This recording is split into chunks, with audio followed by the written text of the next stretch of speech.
બધું મહારાજ સ્વામીનું છે.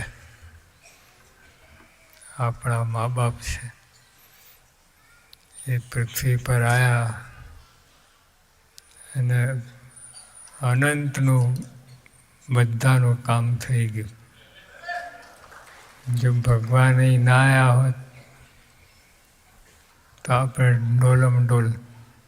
એટલે સાંઈ બાપાએ બધાને યાદ કર્યા અને આપણા માટે દેહ ઘસી નાખ્યો, બધું કર્યું. પણ એમના અંતરમાં બધા માટે પ્રેમ હતા. જો આપણે એક પ્રસંગે એક જયંતિ બાપાએ હાર ઉપાડ્યો અને બાપાએ કહ્યું કે તમને બધાને એક એકને મલાય એવું નથી, પણ આ બધાને હાર પહેરાવે એમ માની લેજો.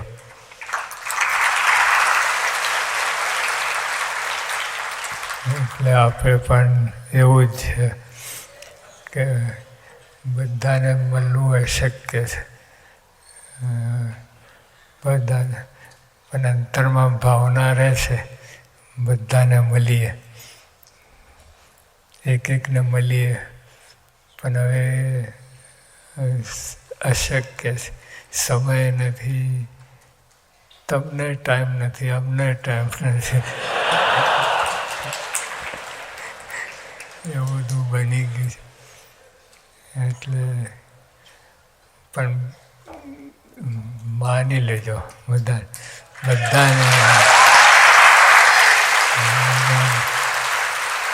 બધાને મળ્યા છે આપણે.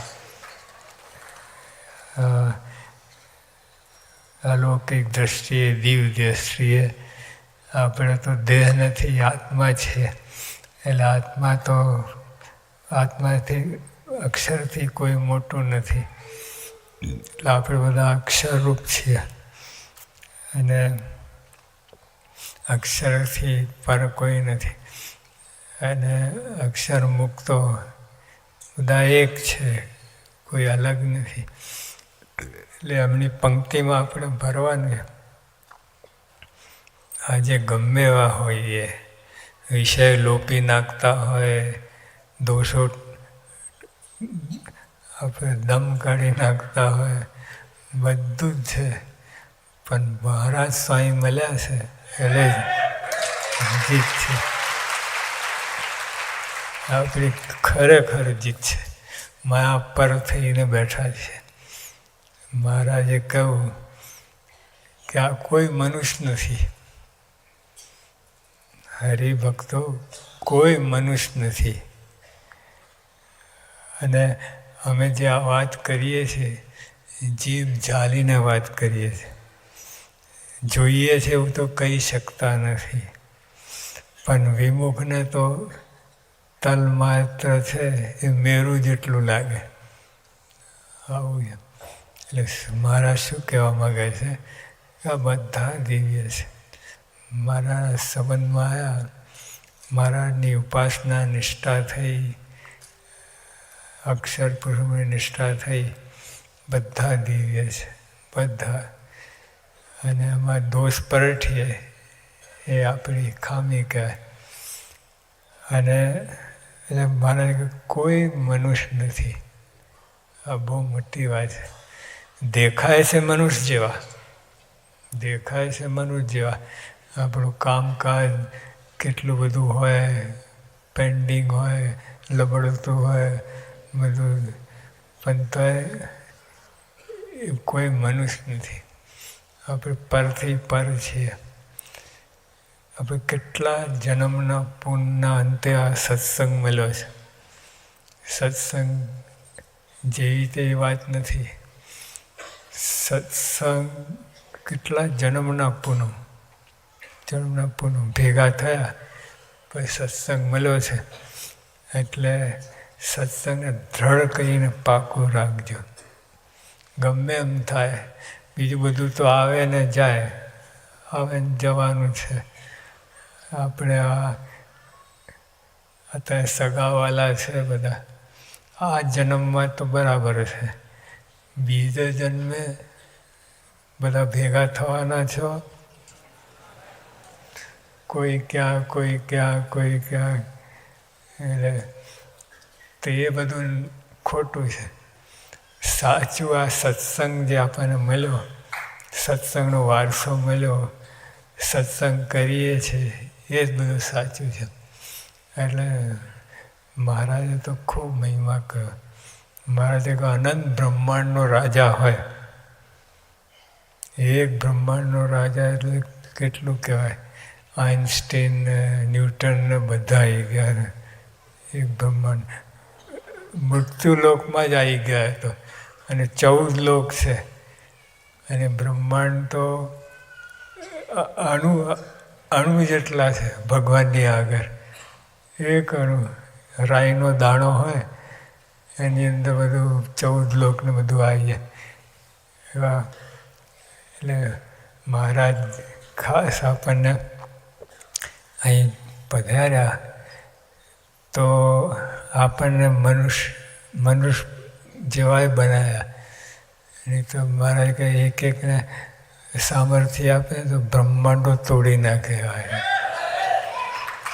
એટલે મહારાજે છુપા રહ્યા અને આપણને છુપા રાખ્યા કે મૂળ છે સ્વભાવ ટાળવાનો છે, વાસના પ્રકૃતિ ટાળવાની છે, બીજું બધું પહોંચી રહેશે ને આ નહીં થાય. એટલે મહારાજે આ બધી યુક્તિ કરી છે, આપણને મનુષ્ય જેવા બનાવ્યા છે કે આપણે ચૂં કરીએ અને બહુ મોટું કામ થાય. સત્સંગ જે રહ્યા, સત્સંગ જેને મળ્યો અને દેવ ભવ બ્રહ્માદિકને આ સત્સંગનો જોગ નથી, ભલે ગમે હોય. અમે યોગી આપા ભેગા ભાદરા હતા, ભાદરા ઊંડ નદી, ત્યાં વળ છે મોટો. પછી યોગી આપા કહે કે આ દેવો અહીં આટા મારીને જતા રહે. તો અમે કહ્યું કે આઈને પગે લાગતા કેમ નથી, આટું મારીને જતા રહે. તો સ્વામી કહે કે ચોકી છે, આવી જ ના શકે. એટલે આ બહુ મોટી વાત છે. આપણને મળી ગઈ છે, સહેલાઈ છે, મળી ગઈ છે. ગમે એટલું આપણે પૂર્ણદાન ગમે એટલું કર્યું હોય, પણ ઓલા બીડ હોય છે ને ઓક્શન, હવે 1,00,000 પાઉન્ડની વસ્તુ તમને 10,000 પાઉન્ડમાં મળી જાય બીડમાં. તે એના જેવું નથી. આપણે સાવ મફત મળી ગયો સત્સંગ, મારાની દૃષ્ટિએ સાવ મફત.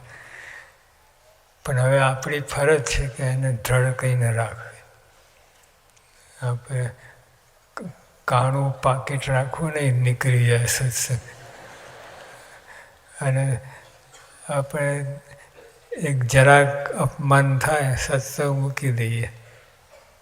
આપણે તમને કોઈ હરિભક્તો કે અને તો મહારાજ સાંઈને મૂકી દે, આવું થાય. તેથી બહુ કાચપ કહેવાય. એટલે એટલું રાખવું. સત્સંગ ગમે એમ કંઈ છોડવું નહીં. સત્સંગ છૂટ્યો તો બધું પતી ગયું. આપણે કેટલાય જન્મની કમાણી છે ખોઈ નાખે એવું થાય.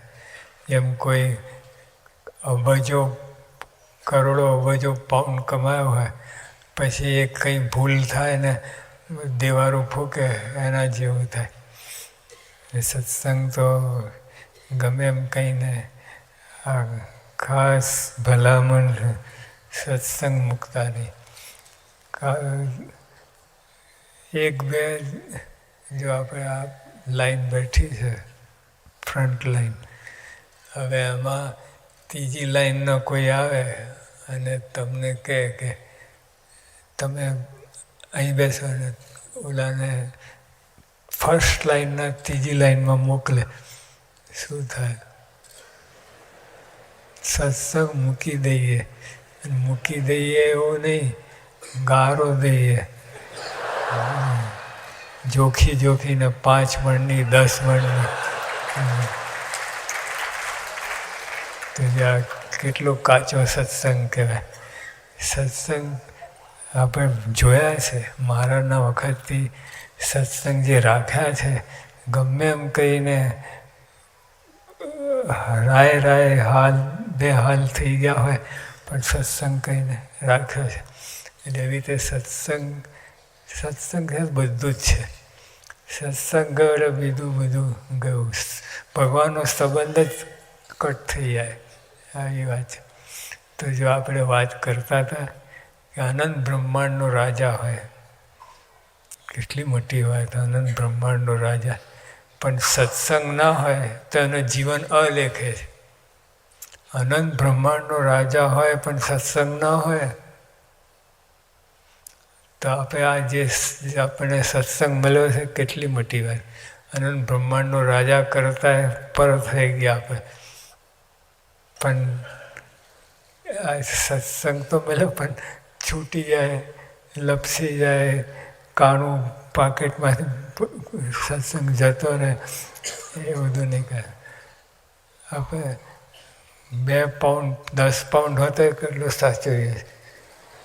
ઓલા અમારા દેશમાં તો બંડી હોય ને એની અંદર મૂકી રાખે.